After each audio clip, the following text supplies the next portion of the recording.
I'm about to whip somebody's ass. Oh, I'm about to whip somebody's ass. Oh, if you don't leave me alone, you're gonna have to send me home, 'cause I'm about to whip somebody's ass. Hey guys, it's Hairtopia, and I have a story time for you, and I've been holding off on giving you the story time because of the circumstances. But I can actually do it now. So I have two jobs. I have my main full-time job, and I have a pool part-time job. Both of them are like at nursing homes or whatever, and I work two different positions at each one. I've been at my first job for about 11 years, and I've been at my second job 7 years. So in the beginning of this year, in January, we had not in the beginning, but in January we had a really bad storm on, I'm gonna give y'all a date, on January 22nd. And the storm was like so bad. It was bad. I think they even classified it as like a state of emergency, and it was considered a blizzard. And I literally didn't even go home. I went from one job to the other. So at my second job, I work 11 p.m. to 7:30 a.m. When I get there, everybody, since I've been at the job so long, everybody pretty much who knows me knows I work another job. So when I get there, you know, blah, blah, blah. I'm going to tell you guys how I got blackballed at work. Okay?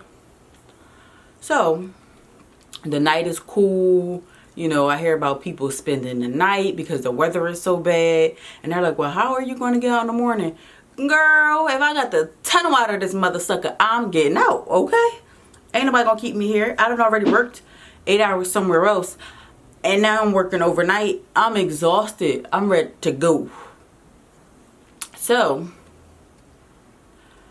7, you know, the day shift hours are coming to us, and I want to say it was maybe around like 5 o'clock in the morning, and a 7 to 3 aide showed up. And we were like, Dad, you early, what you doing here? She was like, oh, I spent the night and I couldn't sleep anymore, whatever. I didn't really know her personally, but I know of her and whatnot.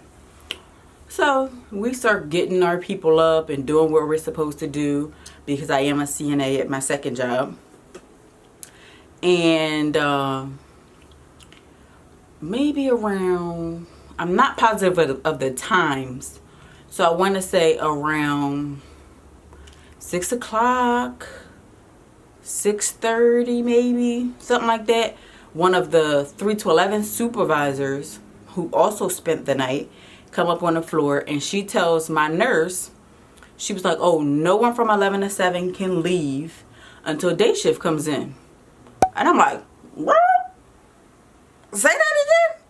When my nurse told me that, I was just like, I've already done 16 hours. I've actually done more than 16 hours, because my first job is from 1 p.m. to 9 p.m. So technically my 16 hours would have been 5 a.m. And, you know, me doing 7:30 is already past my 16 hours, but we won't go there. So I'm just like, I'm not trying to stay past 7:30. I said I need to leave at 7:30. I have to go relieve my boyfriend to get my child, type of thing. So yeah. So my nurse was like, well, you know, you need to call a supervisor. Not a problem. I called down to the supervisor, and I told her, I was like, oh, you know, everybody knows that I've already worked more than 16 hours already because I have another job. I said, so I need to leave at 7:30. And she said, well, you can't leave at 7:30. There's someone else here who works 16 hours. I said, okay, I'm not that someone else.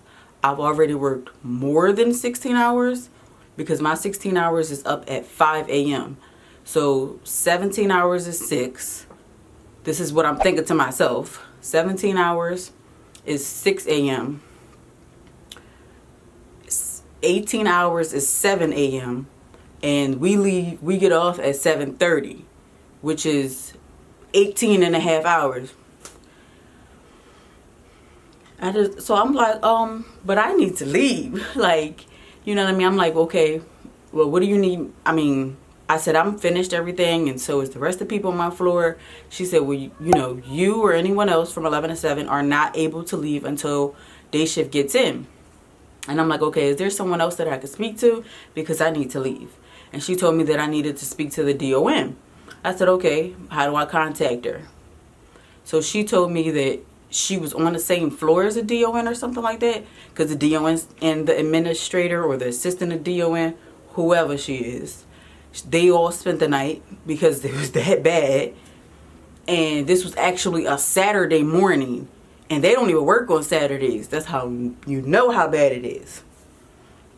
And then, you know, this is a smaller place. So they're like, oh, we're not accepting any call outs. If you call out, you're going to be terminated. Well, I wasn't calling out because one job is only like 5 minutes away from the other.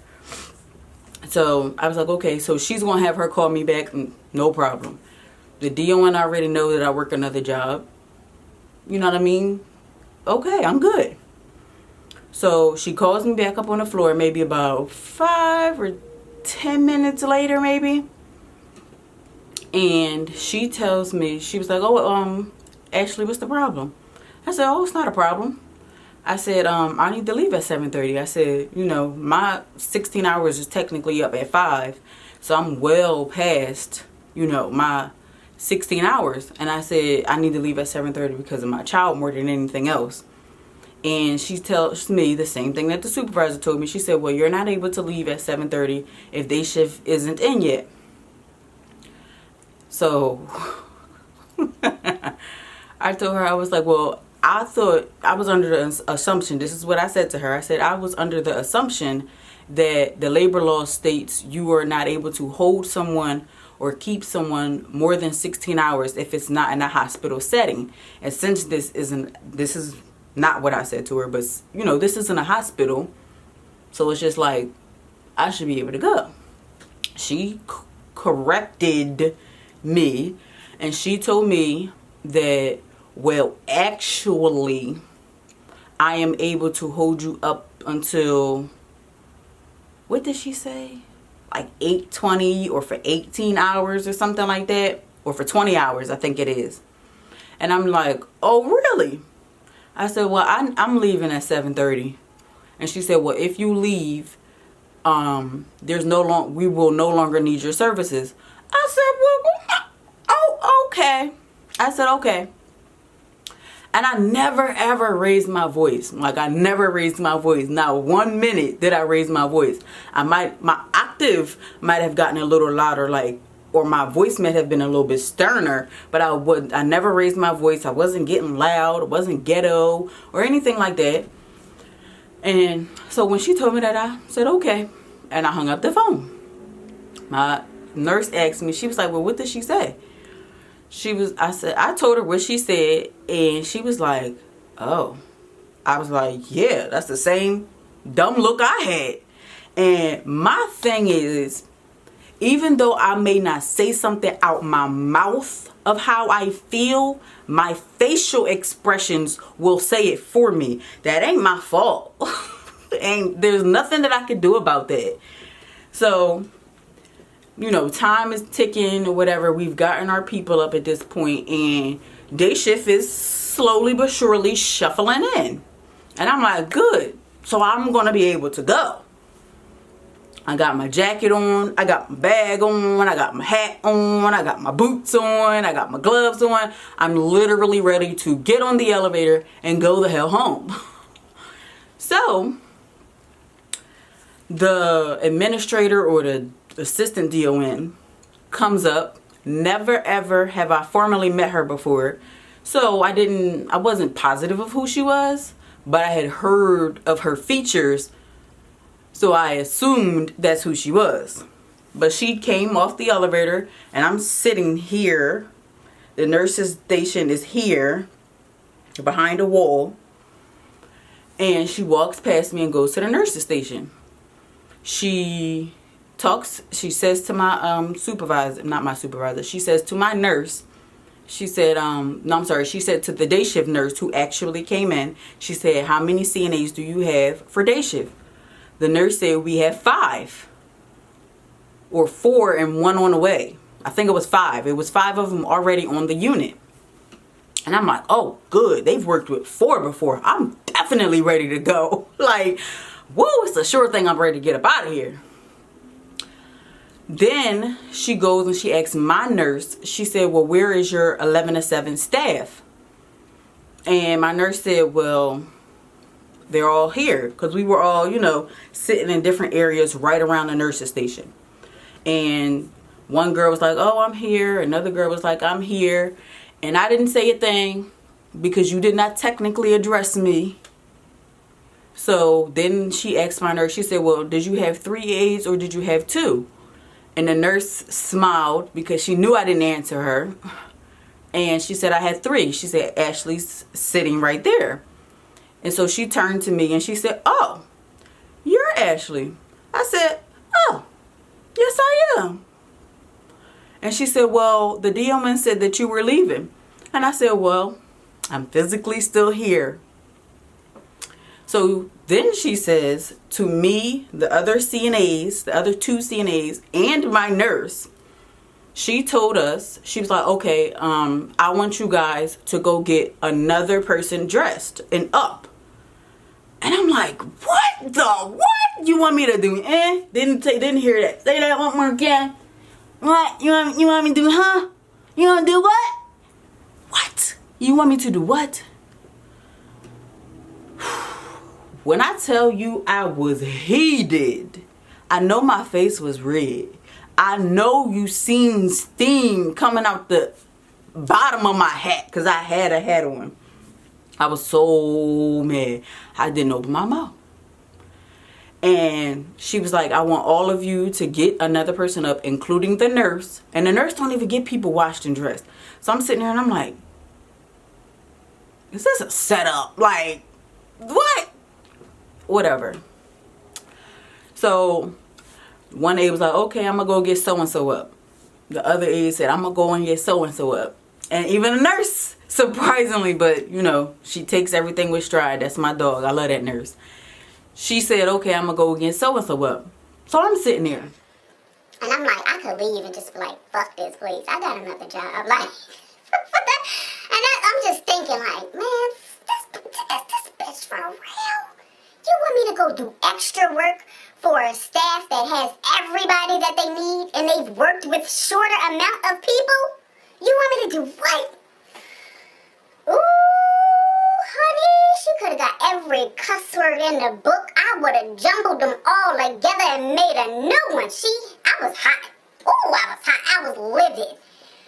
And I'm sitting there and I'm not going to say she's actually like looking at me, but I'm just sitting there. I don't even know what she was doing. Like at this point I had zoned out because I'm so mad that like it's just boiling up inside of me. And I'm just like, okay. I got up with all of my gear on and I went down the hall to go get a person dressed and washed. After I get the person washed and dressed, I come out of the room with the resident, put her in the seat, and at this time when I come out, you know, I'm taking the dirty trash bags, dirty linen and whatnot, emptying it in the you know, the proper places it's supposed to be, and up front is where the dirty linen is. So when I get up there, there's the assistant DON and the actual DON standing next to each other. The woman who told me if I left, they didn't need my services no more. Bitch, I've been here longer than you. But I wasn't gonna go there. So, she looked at me and she was like, oh, good morning, Ashley. I said, what's so good about it? And then the assistant DON standing next to her said, Ashley, you can leave. I got right on the elevator and left. Never told them tricks, goodbye, see you later, nothing. Time flops. Now this is Saturday morning that I'm leaving. So I was due in that Monday, the 25th. The DON calls me. And she tells me, oh, Ashley, I wanted to let you know that we don't need you to come in today, or the other shifts you were scheduled, which were 6 of them. We don't need you to come in today because we hired someone for the position you were filling, because I am only a pool CNA. I'm about to whip somebody's ass. Oh, I'm about to whip somebody's ass.